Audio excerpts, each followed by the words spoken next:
സമ്പൂർണമായ ഒരു അനുസരണത്തിനും വിധേയത്വത്തിനും മടി കാണിക്കുന്ന അബ്രാമിന് നേരെ ഉണ്ടാകുന്ന ഒരു ദൈവിക ന്യായവിധിയുടെ അടയാളമായിരുന്നു ആ ക്ഷാമം. വീണ്ടും ദൈവത്തിൽ ആശ്രയിക്കാതെ അബ്രാം ദൈവത്തിൻ്റെ സ്വരം കേൾക്കാൻ നിൽക്കാതെ സ്വന്തം വഴികൾ കണ്ടെത്തുന്നതാണ് അബ്രാമിൻ്റെ ഈജിപ്തിലേക്കുള്ള യാത്ര. ആ യാത്ര അബ്രാമിന് സമ്മാനിച്ചത് അനേക കൊല്ലങ്ങളിലെ തൻ്റെ ജീവിതത്തിൽ ഇനി ഉണ്ടാകാൻ പോകുന്ന ദുരിതങ്ങളും ദുഃഖങ്ങളും കണ്ണീരുമാണ്.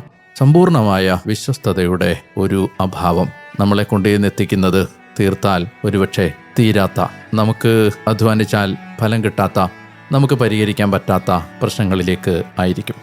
ഇതിൻ്റെ അവസാനം നമ്മൾ കാണുന്ന ഒരു കാര്യം, ദൈവിക ശാസനകൾ സമ്പൂർണമായി വിശ്വസ്തതയോടെ അനുസരിച്ച് കഴിയുമ്പോഴാണ് പിന്നീട് അബ്രാമിന് ദൈവം പ്രത്യക്ഷപ്പെടുന്നത്.